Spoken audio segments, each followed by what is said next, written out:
Okay. Hare Krishna. All right. So, can somebody give me an orange thing? I don't like this. Okay. Thank you. Okay, that's better. Okay, we got it up there? All right. So, verse number 32, chapter 1, canto number 2. All right. Oh, well, this one's gonna give me trouble. Vridotara taraushto. And then the way you do it, the way Guru Maharaj is doing it, you look at the synonyms of the word. Oh, that's first? That's what we're gonna look at first. Vrida. Uttara. And also if you see a D with a dot and Da. it's a da, Yeah. not da. So Vrida. Vrida. Vrida. Modesty. Sorry. No. Uttara. Uttara. Oshtaha. Oshtaha. Adharaha. Adaraha. Eva. Eva. Lobaha. Lobaha. Dharmaha. Dharmaha. Stanaha. Stanaha. Adharma. Dharma. Pataha. Putaha. Asya. Asya. Prishtham. Tam. Kaha. Kaha. Tasya. Asya. Midrham. Idram. Vrashanau. Vishkanau. Cha. Cha. Mitrau. Kukshiha. Samudraha. Samudraha. Samudraha. Samudraha. Girayaha. Girayaha. Asti. Sangaha. Sangaha. Okay, you wanna do this? I'm gonna mess it up for sure. Vridotara dhara eva lobho. Vridhotarashto dhara eva lobho. Dharmastano dharmapatosya prishtham. Dharmastano dharmapathosi prishtham. Tasya midram vrishanau cha mitrau. Kastasya medhrang vishnau cha mitrau. Kukshi samudra girayosti sanghaha. Kukshi samudra girayosti sangha. Vridotaraштho dhara eva lobho. Dharmastano dharmapatosya prishtham. Kastasya medhram vrishanau cha mitrau. Kukshi samudra girayosti sanghaha. Vridotaraштho dhara eva lobho. Dharmastano dharmapatosya prishtham. Kastasya medhram vrishanau cha mitrau. Kukshi samudra girayosti sanghaha. Vridotaraштho dhara eva lobho. Dharmastano dharmapatosya prishtham.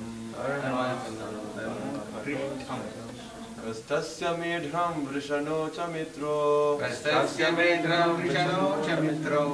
Kukshi samudra girayosti sanghaha. Vridotaraštro dhara eva lobho. Dharmasthano dharmapatosya prishtham.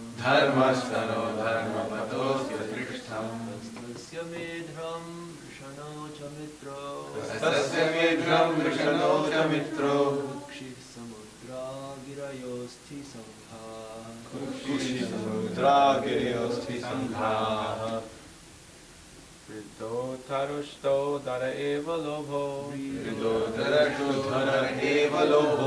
Dharmastano dharmapatosya prishtham. Kastasya medhram vrishano cha mitro.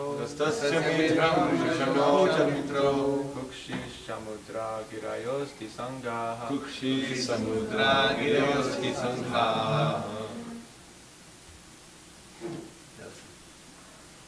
No, yeah. Vishnu Jyoti Prabhu, you want to see? Okay, Mataji's.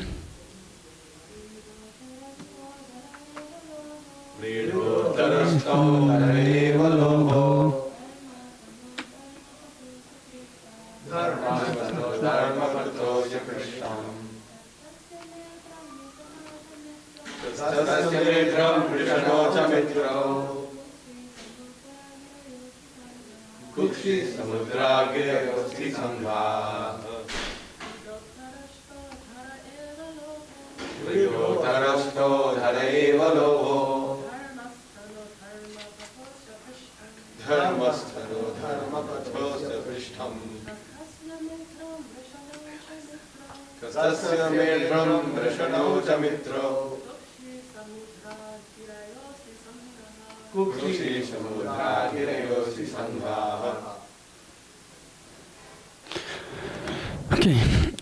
Vrida, modesty. Uttara, upper. Oshtaha, lip. Adaraha, chin. Eva, certainly. Lobha, hankering. Dharmaha, religion. Stanaha, breast. Adharma, irreligion. Pantaha, pataha, way. Asya, his. Prashtham, back. Kaha, Brahma, tasya, his. Medhram, genitals. Varshano, testicles. Cha, also. Mitrao, the Mitra Varunas. Mitra Varunas, sorry. Kukshihi, waist. Samudraha, the oceans. Giraha, the hills. Asti, bones. Sangaha, stack. Translation and purport by His Divine Grace A.C. Bhaktivedanta Swami Srila Prabhupada Ki Jai. Modest is the upper portion of his lip, hankering is his chin, religion is the breast of the Lord, and religion is his back. Brahmaji, who generates all living entities, living beings in this material world, is his genitals, and the Mitra Varunas are his two testicles. The ocean is his waist, and the hills and mountains are the stacks of his bones. Okay. Purport. The Supreme Lord is not impersonal as misconceived by less intelligent thinkers. Rather, he is the Supreme Person as confirmed in all authentic Vedic literatures. But his personality is different from what we can conceive. It is stated here that Brahmaji acts as his genitals and that the Mitra Varunas are his two testicles. This means that as a person, he is complete with all bodily organs, but they are of different types with different potencies. When the Lord is described as impersonal, therefore it should be understood that the personality is not exactly the type of personality found within our imperfect speculation. One can, however, worship the Lord even by seeing the hills and the mountains, or the oceans and the skies as different parts and parcels of the gigantic body of the Lord, the Virata Purusha. The Virata Rupa, as exhibited by Lord Krishna to Arjuna, is a challenge to the unbelievers. Om Jnana Timirandasya Jnanam Jana Shalakaya Chakshurunvitamena Tasmai Shri Guruve Namaha Shri Chaitanya Mano Vishtam Stapitamena Bhutale Swayam Rupa Khadamayam Dadati Swapadantikam Vandeham Shri Guru Shri Yutapatakamayam Shri Gurun Vaishnavam Shri Rupam Sagar Sadam Sakhana Ragnatan Vitam Tam Sajivam Sadvaitam Savidutam Parijana Saitam Krishna Chaitanya Devam Shri Radha Krishna Padam Sagana Laida Shri Vishakhan Vitam He Krishna Karuna Sindhu Dinabandhu Jagatpate Gopesha Gopika Kantha Radha Kanda Namaste Tapta Kanchana Gaurangi Radhe Vrindavaneshwari Vishavanusute Devi Pranamami Haripe Panchakalpatarvesha Kripa Sindhubhyo Evacha Patitanam Pavanebhyo Vaishnavibhyo Namo Namo Vishnu Padaya Krishna Prashtaya Bhutale Srimate Bhakti Vikasa Swami Tinamane Namo Vishnu Padaya Krishna Prashtaya Bhutale Srimate Bhakti Vedanta Swami Tinamane Namaste Saraswati Devi Gauravani Prasharne Nirvisesha Sunyavadi Paschatya Desatarya Jai Shri Krishna Chaitanya Prabhu Nityananda Shri Advaita Gadadhara Shivas Adi Gaura Bhakta Vrinda.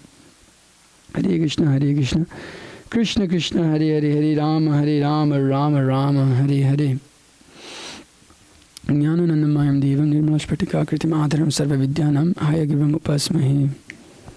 So we're continuing on our first step in God realization of the second canto. And Shukadeva Goswami is going through all these different parts of the Lord. And it's interesting how sometimes like we will see like personalities present like Lord Brahma, and other times we'll see his genitals described as Lord Brahma, and his two testicles, and then we'll see the ocean as his waist and the hills as mountains and mountains as his bones. It's interesting how these things are switching sometimes between those two things, how like the demigods are present even. I actually found this interesting picture. I gotta, according to at least the description that's given here, it's it seems Lord Brahma is there, and then there's like all the other demigods and different beings also make up a different part of his body. I was gonna send you the picture. I don't know. At least I can show you Brahma. I don't know what else, all the other stuff that's in there. Nali, okay. Are you on Facebook? Facebook or what? I send it on Facebook? Yeah, Facebook works. Okay. Oh, okay, you got your Facebook up there. Be careful. I ain't got nothing really big going on. You see the bottom message, there's a scam, that's the... Okay, so Yeah, I'm reporting to the police. You know what happened? all right. So we can see here some level of depiction of the. I'm amazing. I was looking for the thumbnail, but see, we see Lord Brahma at his genitals. So when I saw that, I was like, okay, there's some level of bona fide thing in there. I don't know how the rest of that comes into play per se. So I mean, you can see the universal body in a different perspective also of how the demigods are also controlling different aspects. Like we see Lord Brahma controlling, particularly he's the genitals of the Lord. He acts as that instruments in order to create progeny, as we read in the Bhagavatam of the second canto, third canto, how all these different beings are coming from him. And he's the primary method by which one is born, or he comes into existence, well, through Mahavishnu, but Brahma is the creator of this particular universe. And just like we understand, in Christianity they say, is this loud enough? Everyone can hear? Okay. Just like in Christianity they say, God is the creator of everything, but it's true, but there's not particularly of this world directly. We understand that Krishna, he expands his energies in order to not have to, he deals with it, but he assigns certain personalities to perform those activities. And in this way, we'll see a universal body formed also, that, there's the controllers, the wind, and the controller of the sun. And so all these things are there, and they form different bodies of the Lord. Just like it seems that in this one, it seems like they've got the universal form with with all the different controlling deities of each department. So like Brahma is the controller of creation, which is the genitals. That is a primary form of creation. And then we've got all the hands of creation, and the legs that walk, and so all these things are there. And so this is misconceived. The Supreme Lord is not impersonal, as misconceived by less intelligent thinkers. Rather, he's the Supreme Person, is confirmed in all Vedic literatures, but his personality is different from what we can conceive. So because of for the materialist, it's inconceivable to perceive of a personality that is behind everything that is going on. And in order to see some sort of personality, they have to concoct this idea of, oh, this is the hand, this is the feet, this is the waist, these are the genitals. And I guess they must derive some sort of pleasure in seeing it like that. Just like those impersonalists, they must derive some level of pleasure from seeing the universal form of the Lord. Otherwise, you wouldn't be attracted to take up that process to see it per se, because some level of pleasure has to be there. Just like, we have the Mayavadis describe this Brahmashukam. I'm going to mess the S's up, but that there is some level of happiness in the impersonal Brahman, the light. It's somewhat attractive to them, because they haven't taken that particular instruction of Shastra. They're not Shastra Chakshu. They're not seeing through the eyes of Shastra. They're seeing, but they're not seeing at the same time. Pashyana na pashyati. Pashyana api na pashyati. That they're seeing, they're reading the same books, and they may be even hearing the same thing. Just like we've met Mayavadis that have read all of Prabhupada's books, but their conception of life is that everything is one, and the Supreme Personality of Godhead is ultimately impersonal. So one may even hear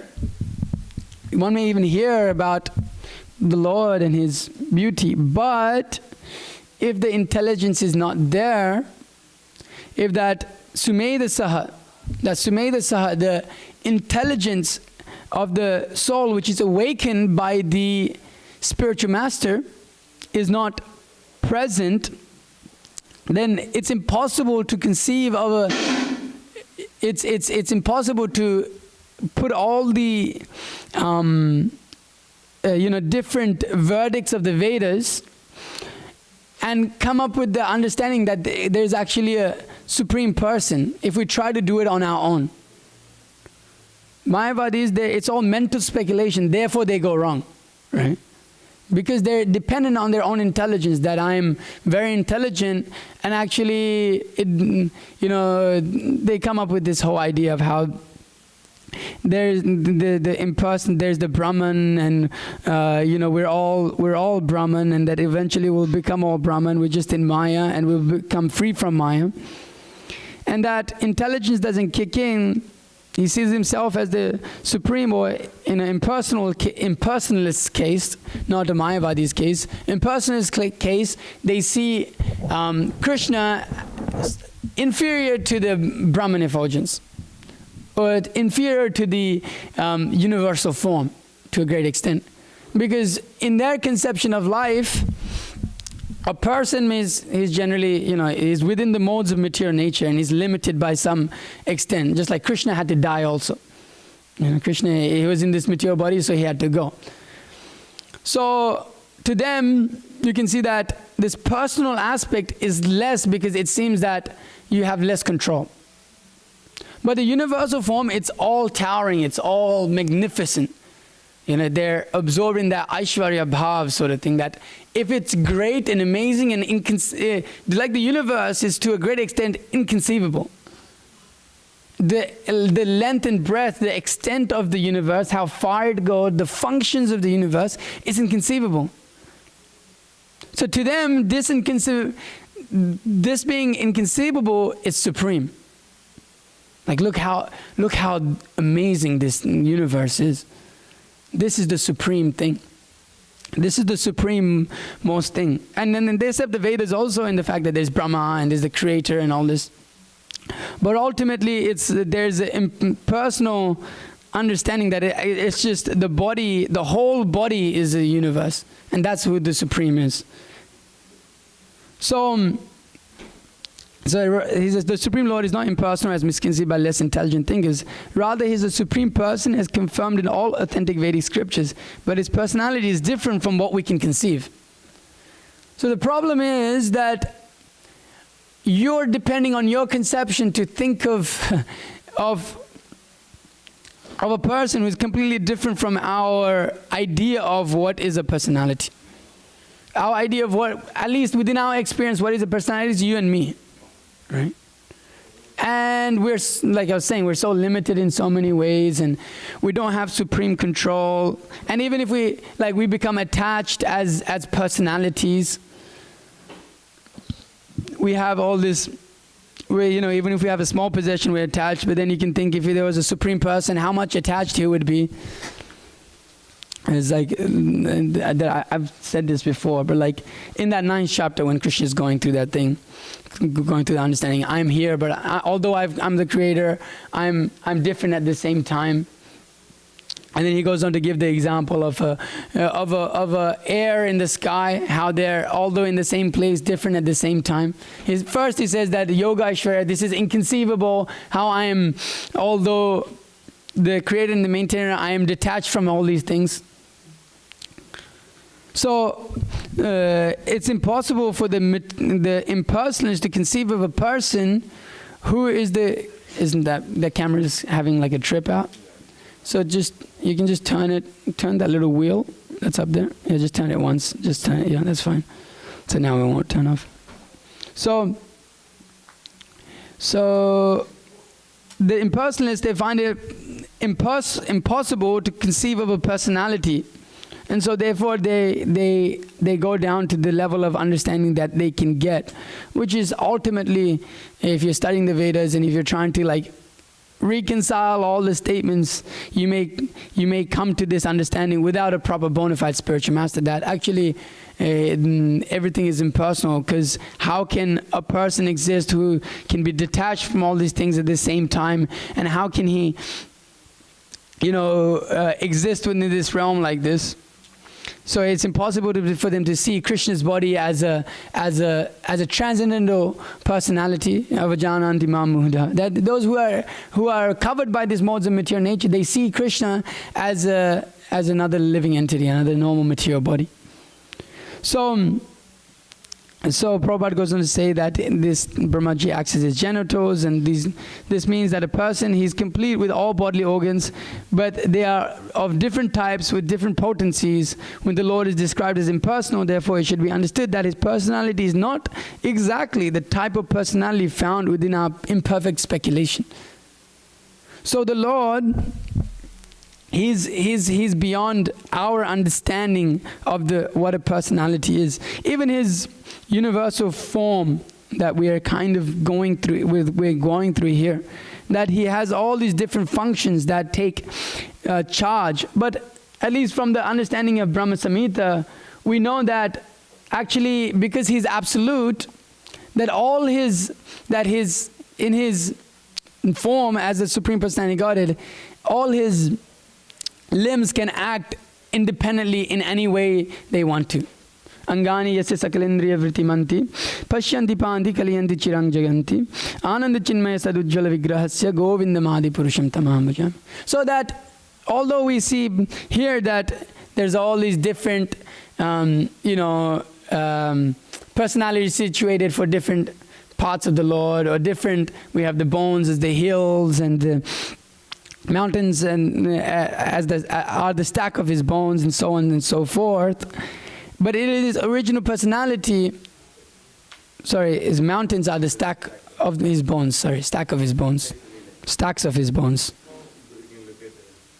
I probably said this. Yeah, his hills and stacks of his bones. Huh? Stacks of his, maybe stacks is a different word. That's, might want to look up that word.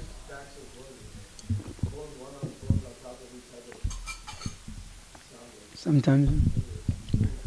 So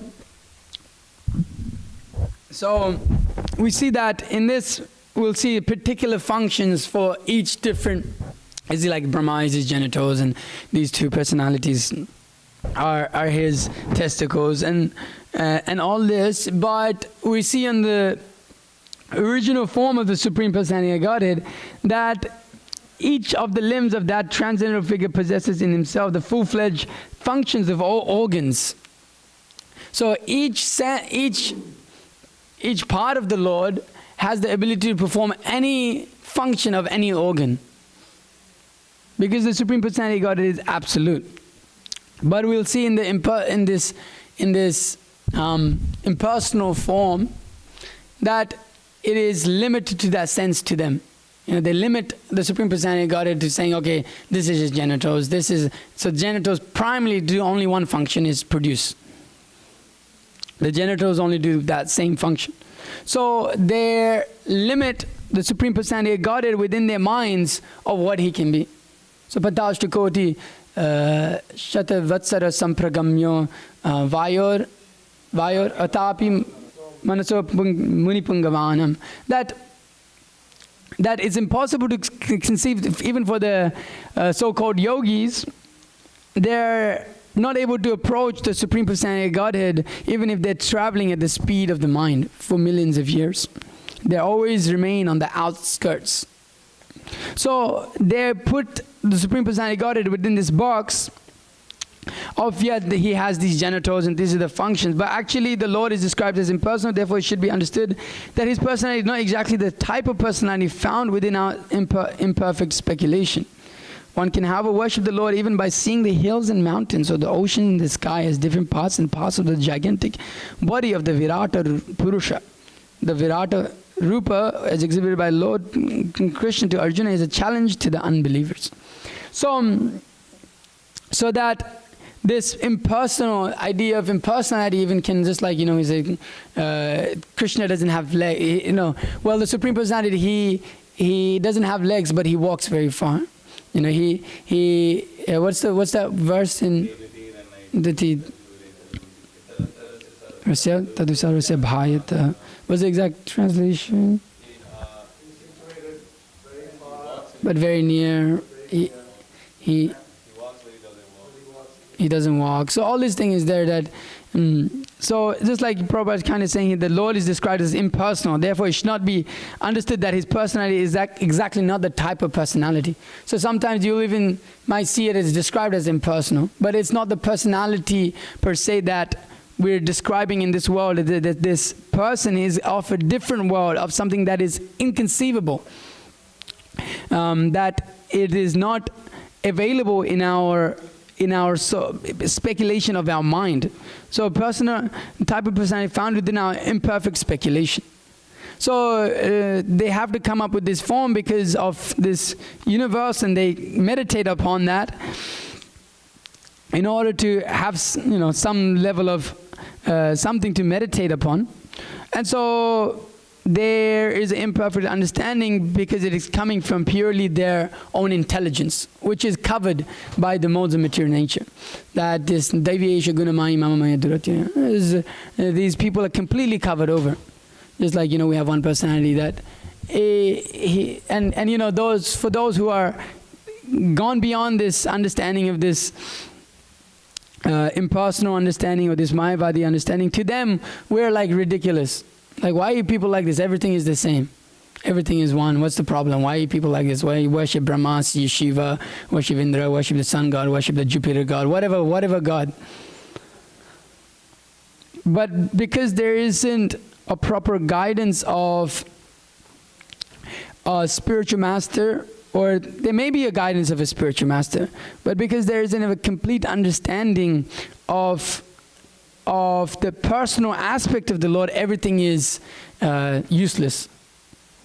As soon as that's the ultimate point of Vedanta, is to come to, Vedanta, the ultimate point is to come to the level of understanding that Krishna is the Supreme Personality of Godhead.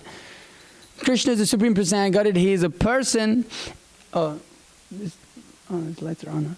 Okay, anyways. So He's a Supreme Person, and that one is meant to actually meditate upon that form of the Supreme Personality of Godhead, not this impersonal form. And so, in this Sankhya Yoga, this part of the Bhagavatam, actually Kapila Dev, he starts describing the beautiful form of Vishnu.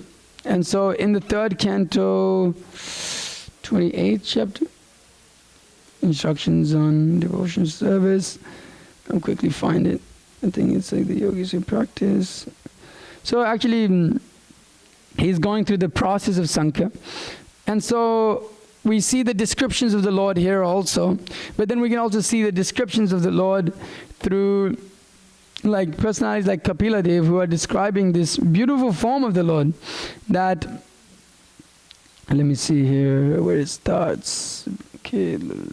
Okay, so he says, you're trying to find it too? It starts with the, what verse is this here? Let me see, keep going down, keep going.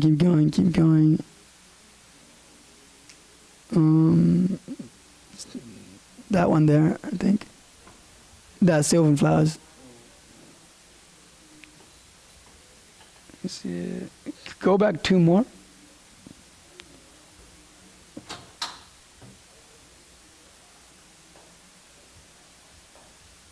Got it? The ruddy. Yeah, you can start with that. The person has cheerful lotus-like countenance. So the Supreme Personality of Godhead has a cheerful lotus-like countenance with ruddy eyes like the interior of a lotus, and a swarthy body like the petals of a blue lotus. He bears a conch disc and mace in 3 of his hands. His loins are covered by a shining cloth, yellowish like a filament of a lotus. On his breast he bears the mark of a Shivatsa, a curl of white hair.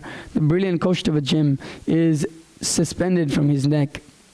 He wears around his neck a garland of attractive sylvan flowers. Does anybody know if the... Sylvan. Yeah, sylvan, yeah. Sylvan flowers. Forest.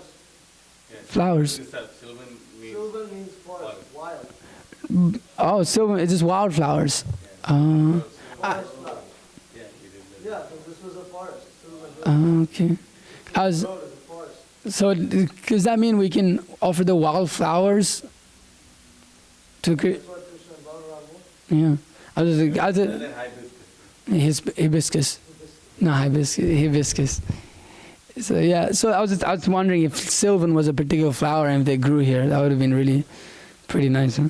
So, and a swarm of bees, intoxicated by its delicious fragrance, hums about the garland. He is further, superbly adorned with a pearl necklace, a crown and pair of armlets, bracelets, and anklets. His loins and hips encircled by a girdle. He stands on the lotus of his devotee's heart. He is the most charming to look at, and his serene aspect gladdens the eyes and souls of the devotees who behold him. So it seems that he's describing the super soul standing within the heart, and we see that on the front of the Science of Self-Realization, how beautiful that form is. And when people see it, they're like, wow, this is like very beautiful, you know. So you can see, and this is a description of expansion of the expansion of the Lord. You know, expansion of the expansion of the okay, it's like 3. So we can see just that in itself is such a beautiful descriptions of the Supreme Personality of Godhead. And so whereas seeing, okay, Prabhupada is saying here, one can however worship the Lord even by seeing the hills and mountains or the oceans and the sky as different parts and parts of the gigantic body of the Lord, the Virata Purusha. One can do that, but it's a lower form of meditation. But we can see here is that Shukadeva Goswami, he's bringing them up. He's bringing them up in these understandings. Okay, this is there, but then he'll come to a level that one should actually worship the Supreme Personality of Godhead. It is in its original form. So, seeing the hills and mountains and oceans, these are very also mesmerizing. You know, look at the ocean; it's very scary. We were in Myrtle Beach, and if you go at 12 o'clock at night to the ocean, and you look at the ocean, you can't see. And it's pitch black. It's very like, whoa, you know, at that point, I mean, one should at least, I don't know how, at least you see this and you should realize, damn, I'm really insignificant. Yeah. That's how I feel when I see it. I'm like, whoa, I am really insignificant. And when you see the mountains, when you go to Colorado or you go to this Yosemite, I can't say it. Yeah, I've been trying to say it for 3 months. Yosemite, you go there, you see this thing called El Capitan. And it's like, you're looking like this, and it's like, oh my God, this thing is so huge. Or it's just a huge rock. You know? I don't know. You see the oceans, the hills, the mountains. You see that Mount Everest? It's like, yo, this is Yeah, I used to climb it in my dhoti. That's what I tell people in book distribution. They believe me.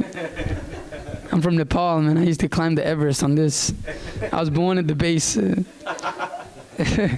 So this is. People actually believe. I don't know why people. By the way, I'm not a doctor. Let's make that clear. Everyone's been telling everyone that I'm a doctor. I'm not Dr. Acharya. I'm just. There's no doctor behind my name, in front of my name. So, anyways, so these hills are so. When one should see this, one should realize, oh God, I'm not the all in all. I'm not the. What is this verse that the enjoyer of all. Ishwaraham aham bhogi siddhaham balavan sukhi. That I am the, I'm the enjoyer of everything, and I shall take it, siddhaham balavan sukhi. I shall become perfect, and I'm the strongest of the strongest. Because you see a big mountain, it's like, damn, oh my God, that thing look like, they've been standing there for millions of years. You see the oceans, like that thing will wipe me out within a second,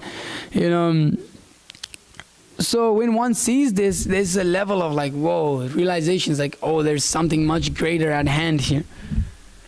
But anyways, those mudhas, they don't even come to that platform. But those who are a little bit more intelligence is there, they may come to that platform of worshipping these things. Just like, these, I'm sure these rock climbers, they're worshippers of mountains, They're like, that's like their form, they climb it, but they're like, that's like in their mind, they're worshipping that all the time. Oh, I can't wait to climb this mountain, and it's so mesmerizing, and they have a picture of a mountain. I'm sure so many climbers have a picture of El Capitan on their wall, and there's that one crazy guy who climbed it without any ropes too. Whoa. So, and because they want to, that Ishvara Bhav is there to conquer material nature. They climbed up some mountain. He feels like the conqueror of the whole world. So these things are there. These hills and mountains and oceans. They stand there for eons, and the oceans are always. They're so vast and huge. So this can be seen by those persons who are on that lower platform as supreme to some extent, and that's how they see it. These nature worshippers, that's how they see it. These people who are going out in nature, camping and doing they're nature worshippers. They see all these things as very beautiful and wonderful and amazing. And they are, to a great extent, because they are coming from that person who is very, very amazing. So they can go on, you can worship this form, but because there isn't a pure understanding of why they're doing it, they don't come to that higher platform of life. So the Virata Rupa, as exhibited by the Krishna to Arjuna, is a challenge to the unbelievers. So this universal form, it challenges those rascals who think that I am everything, life is revolving around me. You go, I'll drop you in the middle of the ocean, see how you feel. Let's see how the ocean revolves around. Yeah, see how the ocean revolves around you, see how much control you have. We'll go and drop you on the base of Mount Everest, see how much you suffer. You're the conqueror of everything, okay? So this exhibition of this material world in itself is a challenger to the unbelievers. It's really foolish that somebody can't have the intelligence to see that there's a controller at hand. It's really foolish. Actually, that's why these karmis are considered devoid of all qualities. Because a person who is very egoistic, who is very puffed up and thinks themselves to be great, is considered foolish, fool number one. Oh, I'm so good, I'm so good. Or even someone who, I know so many shlokas, or I know so much, I've been around for so long, I've been around for longer than you, and I've been doing more service than you, and I know more than you. It's all foolishness. This is foolishness even in devotional service. It's foolishness as a karmi, and they're foolish because they're covered up so heavily. But what I'm realizing is that, and I'm praying, is that there's actually so much coverings within devotional service that we don't know. Just like these so-called devotees in Vrindavan, for them it's okay for that sannyasi to sit next to a young, beautiful Mataji who would be considered a prostitute in Vedic culture, and get her to sing. And you know, when they're singing, they're moving. Bhagavatam describes how men generally exploit the women's body by making them play sports and all. It's the same thing. But they're so covered over, devotees who are so-called worshipping the Supreme Personality of Godhead, they see what is apasiddhanta to be okay. So, it's, anyways, how did I get on that topic? But I was talking about the coverings of material nature. So even on the platform of devotional service, we're so much covered over. And that's why one should consistently pray that please remove these coverings. Please remove these coverings. Even if we're amongst like great devotees, we should understand I still have so much covering. There's so many misconceptions I have that seem to be correct right now. And then because we've had experience, in time it's generally revealed that, oh damn, I used to be so wrong. So one should consistently pray to the Supreme Personality of Godhead, please remove these things. Please remove these things. That I have this covering, I have these misconceptions. There's these people who are thinking that this sannyasi who is bogus to be a pure devotee. And it's a complete covering. I'm sure, you know, I'm also a condition. So I'm sure I have so many more hang-ups that are there. Although luckily for us here, we're situated much nicely. But there's still so much there. There's so much there within the heart to be, that's covered over, to come out and to actually come to the pure devotional platform. And when you see those pure devotees of the Lord, you're like, oh, okay. There's a long way to go. There's a long way to go. It's like, wow, it's like observing Bhakti Vikas Maharaj. I'm like, I was stunned. It's like I was very stunned, and I didn't know what to think and how to act. And it's like, I've never seen such a detached person in my whole life. Like, wow, this person is really grave and detached, and at the same time very blissful. Yeah, very attached to Krishna. But it's just like, it's just inconceivable to me in my mind how. So it's like, it's hard to relate to some extent. Just like the impersonal, it's hard to relate to a personality who is like that. It's hard to relate to seeing someone like that, even though it's described in scripture. Yeah. So, for the materialists, even when they see such great, big oceans and things, they feel themselves to be supreme. And similarly for the devotees, when they're in devotional service, they feel themselves to be great devotees. It's foolishness. Very foolish. One should be very careful, be very humble. If you feel very puffed up, clean the toilets every day. If you that should be everyone's service. Everyone should, clean, make it a point to clean the toilets, clean the floors, clean the dishes. Not that you're a preacher now and then, so therefore you don't do any of these things. They're actually very blissful, and if you can realize the blissful aspect of cleaning the bathroom for the devotees, then we take pleasure in cleaning the bathroom for the devotees and doing all these menial service, doing whatever has to be done. And that means we've come to appreciation that the Supreme Personality of Godhead is very big and I'm very small. Otherwise, I'm a very good speaker and I'm a very great preacher, therefore I won't do all the menial things. You guys do it, and I have more important things to do. So one has to be a little bit careful in this regard that, we're reading about how there's like all this thing is there, this is a challenge to the unbelievers. And the materialists are greatly challenged by that, but they still think themselves to be the conquerors of nature. That's like the whole thing, fight against nature, conquering nature. That's the whole science thing. But even though they're like, this is no hope, there's no hope. What hope is there of conquering nature? Little hurricane comes, everything you build can be wiped out in a second. A little tsunami comes, everything can be gone within a couple of seconds. But still, so same in devotional service. Everything can be wiped out within a second. Who the hell do you think you are? That's why Prabhupada said that I'm always praying to Krishna. That's why therefore I don't fall down. I'm always praying to Krishna, I don't fall down. Who the heck do we think we are? We think we're some great person that came to this world to save everyone else. We think we're here and we're amazing, and we're helping so many people. No, you think this preaching is helping other people? We're trying to help ourselves. The preaching is done to remind ourselves of how fallen we are. That I'm a malecha, actually. I'm a malecha, and I need so much more. And the more we speak, the more that speaking we should also hear and apply that same thing within our lives. Not that we transcend material nature by performing a few years of devotional service. So one has to be really careful in the road of spiritual life is, what is it? That is all filled with thorns at every step. Every step is, if you're not careful, you can get cut. You get cut, and then that's it. Good luck in your next life. So one has to be careful how one associates with devotees, how one treats other devotees.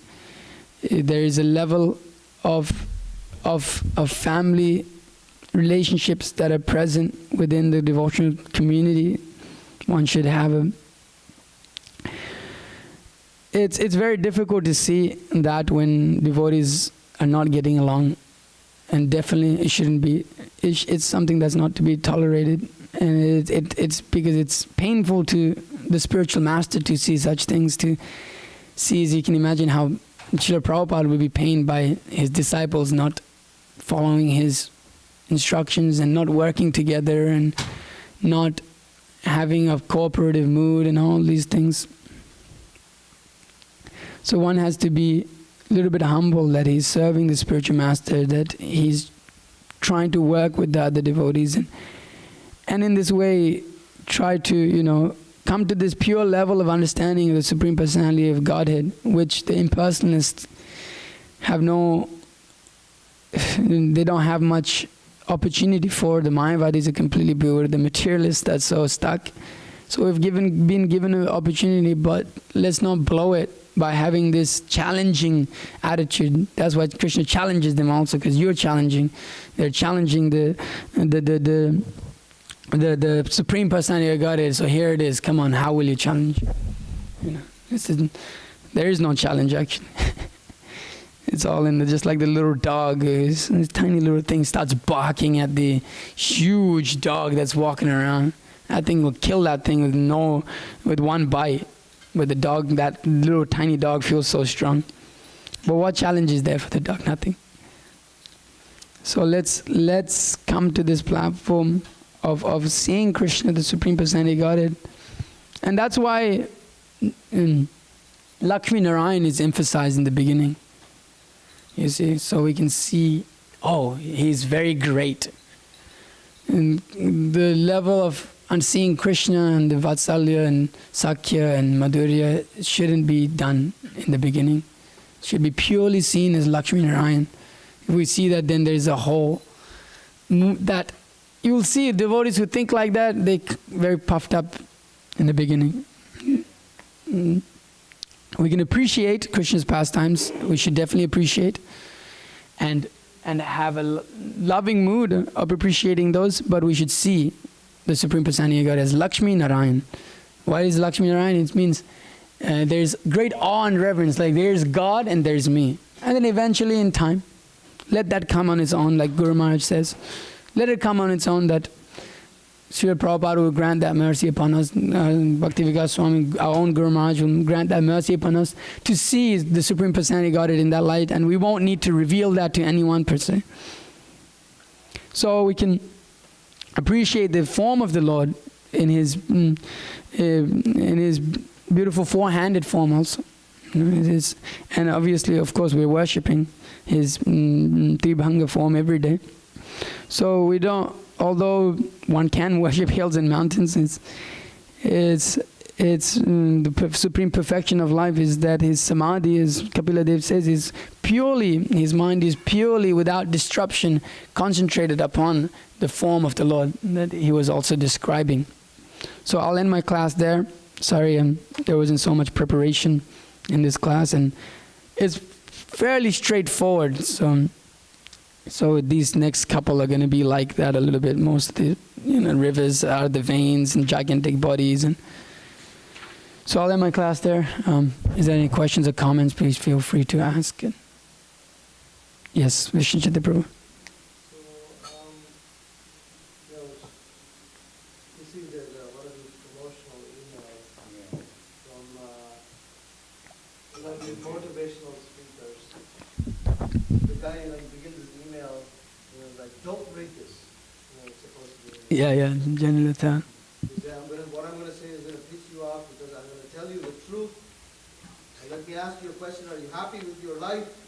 When you finish your day, do you look back and say, wow, that was amazing? Or what about your body? Are you happy the way it looks? Be honest. What about your career? Be honest. What about your wealth? Be honest. What about you? If you were like me in 2001, all the answers would be affirmed, no. Back then, my life was a total train wreck. I was broke. I had overdosed. Was unemployed. My girlfriend had just dumped me. And my best friend sacked me.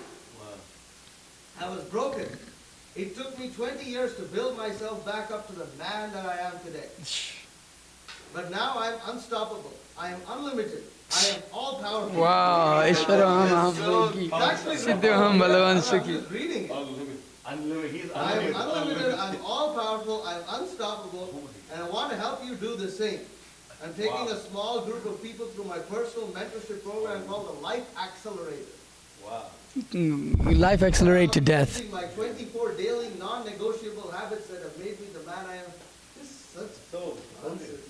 It's like, it's like every single life motivator says the same thing. There's a big bunch of losers. Yeah. It's like, it's incredible, huh? How he feels like I am unlimited. I am unlimited, all powerful. Therefore, you need to hire someone to send you emails, and you need to send emails in order to get some money. Hey, and we have to pay him. We have to pay. Why you're all powerful? Give it for free, bro. What's wrong with you? What's your freaking problem? Hey, why do you have to, bro? Just give it for free. Put it on YouTube or something. What kind of all powerful being are you? Truth, right? And he's like, I'm the champion of the truth and this and that, but you have to charge like, some whatever. It's the same thing, Guru Maharaj says that, how to become a billionaire. Like, where the hell this person who wrote this book, is he a billionaire? No, or like you go to this freaking little 5 points, and they're like manifest your wealth. I can teach you how to manifest everything, but you're standing on the side of the street with a little table, and you look broke as hell. Who the heck are you? Like, and people go to him and and he's like, I can tell your future. Why don't you tell your own future? This is wrong with you. It's like, if you can tell my future, then why don't you tell the future of some team that's gonna win, and you can bet some money and make a lot of money? Like, what's wrong with you? Like, are you stupid, or like, are you crazy? Like, which one? Like, what kind of? It's like, but I don't want to. Why not? Or so you want to be like a guy, sit in little 5 points 5 days of the week in a chair, and the funny, okay, you're all powerful and you know everything, and one of the book distributors go and take all his customers and he's fried out. So what happened? I thought you could manifest people to come to your thing. I really need more manifest. Or like that rascal that came to the Sunday program. I don't know who was with me. I don't think he was. He was like, yes, I'm going to stay young forever, but you're all going to die. I can manifest everything. I'm like, you rascal. And they asked you that Mataji who likes the pigs. You know the pig Mataji? Yeah. She, not bore. Yeah, she bought the Bhagavatam because of that. And she said, it's like, wow, you never had diarrhea before? You can He's like, you can control your diarrhea? It's like, it was just like, he was so fried up, I didn't give a damn. I was like, bro, you're crazy. He's like, I'm going to stay young, and I can get anything I want. I'm like, why don't you get some money, dude? You gotta go. Do you have to go to work tomorrow? It's like, yes. Do you like to go to work? No. Okay, why don't you stop going to work? Because I don't want to. But don't you hate it? Yes. But why don't you not go to work? Because I don't want to. Anyways, this is stupid. I'm gonna be like, bro. I'm younger than you. So how did you not stay young before me? Like, it's like you're freaking insane guy. Like really like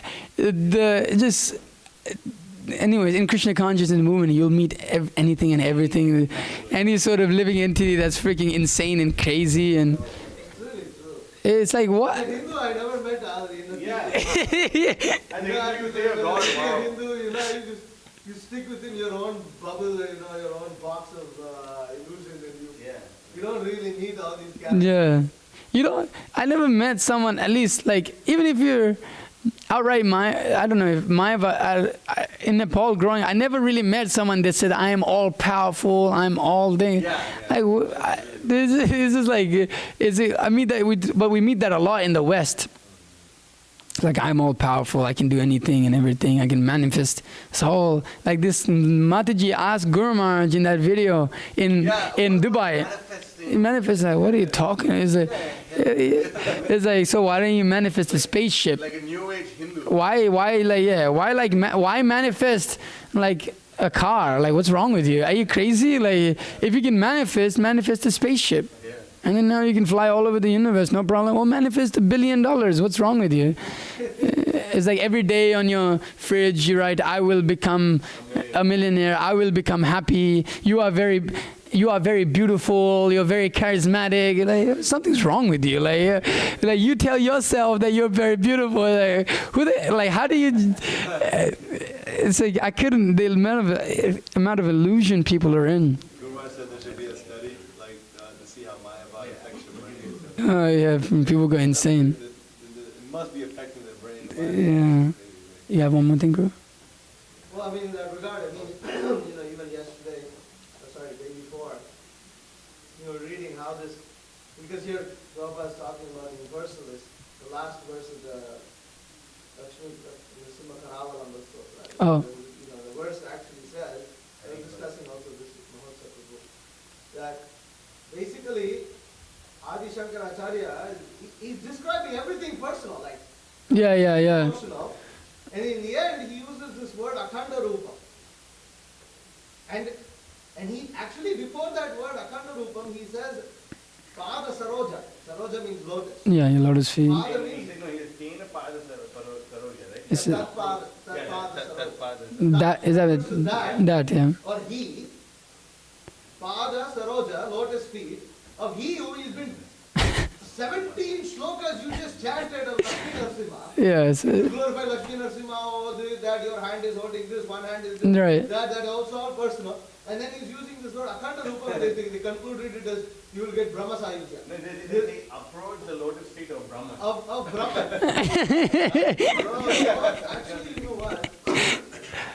I was very disappointed to see that even in that for somehow in the word-to-word translation, he put Brahma Sayujya. I was like, are you serious? Akhanda Rupa just means unlimited form. Or he who has a never-ending, Akhanda basically means never-ending. So he whose form can never be destroyed, or he whose form is eternal is also Akhanda Rupa. Yeah. Because eternal is, so you say Akhanda Deepa. Akhanda Deepa means that which the fire, the Deepa, which is never extinguished. Which is never extinguished. So eternal is another word of seeing. So Supreme Lord has an eternal form. He has, or he unlimited also. It's not material form, not limited. Yeah. Spiritual form, unlimited. He is unlimited. They put Akhanda Rupa as this Brahma Sarajya.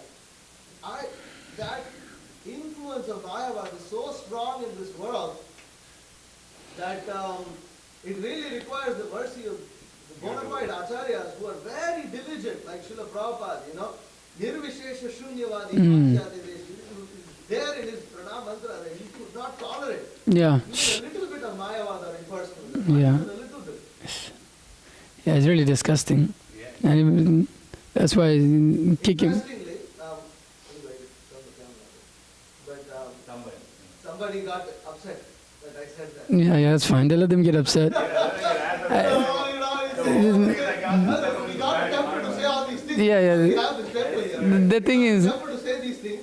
You're not temple to can't say these things. Why do you use of having? yeah, the thing is, unless if you're here, you can say whatever the heck you like, but I can kick you out the door anytime I want to. It's like you can say, I am supreme, I'm great, I don't like this, I don't like that. It's not about what you... It's like... It's like, yeah, I don't own this building, but it's like, if you don't understand the philosophy and you're not willing to understand it and you want to subscribe to your own philosophy, okay, go be a supreme out there. And for those who think that, oh, we're not inclusive, we're being Get out of we're not inclusive, we're not being all welcoming and this and that, well, try to go to the spiritual world. Yeah. If you can, try to see if they're all welcoming or Yeah. Because it's nonsense. It's not even the devotees, the tridents that are protecting the spiritual will kick you out. Yeah, they're... Go close. You know, it's like they're too busy, serving Krishna. And these tridents just push you off, that's all. One single material desire, you can't even approach the spiritual world. So if this is an embassy of the spiritual world, we have to exclude all this nonsense. Yeah. Otherwise Krishna will not stay. Yeah, they open the nonsense. And people who are nonsensical, they will exclude themselves. Yeah. We love that.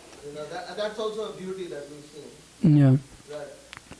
Yeah, so you'll see us being very heavy and very sometimes because it's like you start to speak some nonsense philosophy and you call it nonsense. All right, if you don't want to accept the reality and you want to continue your illusion, all right, go be in the world of illusion. You're welcome, because we don't want to look for contact. We don't want the devotees who are already like on that path of self-realization of Krishna consciousness to even be tinged by that. Just like somebody nowadays, we're a little bit more careful. Someone may come from outside, like, they may be even a devotee.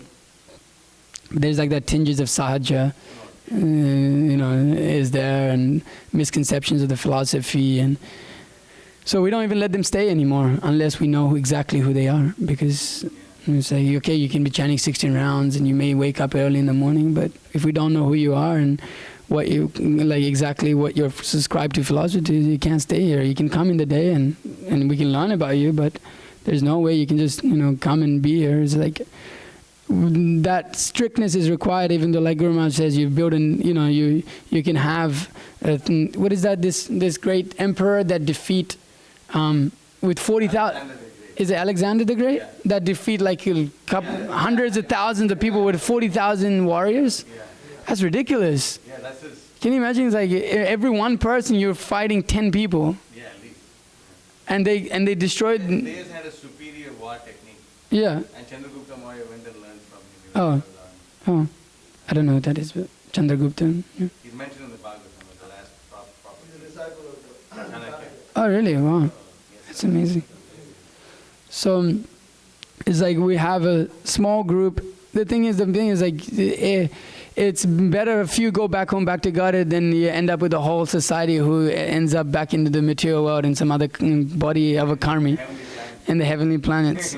So it's okay we want to grow and we want to grow huge, but not at the cost of losing any of the philosophy. And there's like devotees, you should get a sense, even if sometimes we're not so intelligent to like understand everything, but there's like a overall sense of understanding what is correct and what isn't. So one should learn all these things and be very strict in that regard of not allowing Mayavad and Sahajavad to come into play within this startup of the Krishna life movement. Anything else? You had some points, Mahaprabhu. You have a book now. Now I have a book. Yeah, it's like really scary. Right? It's your book. It's my book. Yeah, I saw that. I was like, you carry. Anyways, you can have it. Okay. So, you were saying something about the Brahmavadis, like not, you didn't use the word Brahmavadis, but like, they think that the impersonal Brahman is like, it's more attractive than the universal. What were you saying? Sorry, I may have like confused the things. I understand that the Brahmavadis, they perceive the impersonal light to be higher than Krishna himself. That they see that as a higher level of perfection to be in that state than to be with Krishna. So at least maybe wrong, from a logical point of view, it seems that they're more attracted to that. Yeah, because as far as I remember, like the Kumaras are Brahmavadis and they just attracted to Brahman because they don't know about the person. Right, but isn't that Is the... it that like... My understanding was that they knew that they Yeah. You're gonna follow with Brahma and you have darshan and everything and like that. Right. Okay, then later on. It's difficult to have not heard about Krishna. Yeah, that's what I was in thinking. culture, but the point is, if you don't hear about Krishna from pure Yeah. devotee, then you don't get attracted. Right. They grant that desire within the heart. Then you're also speaking of Angani Yasya. What Angani Yasya like every limb can perform its own individual action. Well, that's. Were you referring that to the universal form? Or? Well, no. What I was saying was that like they see different. Like you see Brahma, he performs a particular one activity, and then within the universal form, just like our body, it's just like our body basically. You know, this can only pick up this thing. So it's similarly when they see the universal form, Brahma is the genitals per se. But when we have the conception we get from Brahma, he's talking about how the Supreme Personality God is an eternal feature. All his senses are completely independent. They can do whichever function he needs to perform. In relation to Krishna, not Yeah, in the Krishna, that's what I particularly said. That I separated that. I said, in a material conception, you have that it's, yeah, it's all. It's like you know, this can only do this. So Brahma only creates. But in a spiritual conception, Krishna can do whatever the heck he likes with whatever senses. And I was thinking of this, one Mataji, she was like a big yoga instructor, and she was all about, she would go to all the ashrams and be a big Haribol. So there's like one class that Prabhupada is basically bashing these yoga people in a purpose, and I did the same thing. And then, then she writes like a big message as to how like we're not all inclusive, and she's never going to ever come here again. Okay. Bhakti is actually all inclusive. I don't know where people get the idea that bhakti is all inclusive, because they don't know what bhakti is. They- Yeah, bhakti is all inclusive. It's so ridiculous. Because the idea comes from love. Love, yeah, oh yeah, love. Bhakti is love, so you can love anything. What's that thing? Sarva Lava. No, the fundraiser in New York, what's that thing? Each artist will love without something. Sarva Lava. They have like a motto, what is it? Anyway. So anyways, there's even that devotee yesterday who was asking the question to Matsya Prabhu. He was like, he has a whole misconception of what bhakti is. He was just like, how do we, we try to perform all sorts of charities to the greatest extent we can. No, we don't. What the heck are you talking about? That's not Krishna consciousness. And so it's like, within the devotional community, I guess because the Siddhanta isn't being propagated properly, there's a whole misconception of what is actually welfare. And so, because welfare and, these people, it's all inclusive because bhakti is meant to make everyone happy. So, whatever, you can go do your charity and that'll be, like, who's saying that to us? That's bhakti, and I do this and this is also bhakti. We pretty much seen this everywhere and anywhere and everywhere we go. It's like, it's all inclusive. Everyone should, and nobody should get told that their misconceptions are wrong, and everyone is right. It's a Mayavad. It's a Mayavad. And everyone is correct. Everyone is beautiful. Everyone is wonderful. Like you got in trouble for that, right? That everyone is a pure devotee, but you guys are demons. Yeah, they're all pure devotees, but we're Kali. Yeah. So there you go. Contradictory to their own philosophy. Okay, anything else? Matajis? Okay, all right. Thank you very much. Srimad Bhagavatam ki jai, Srila Prabhupada ki jai. Namo Vishnu.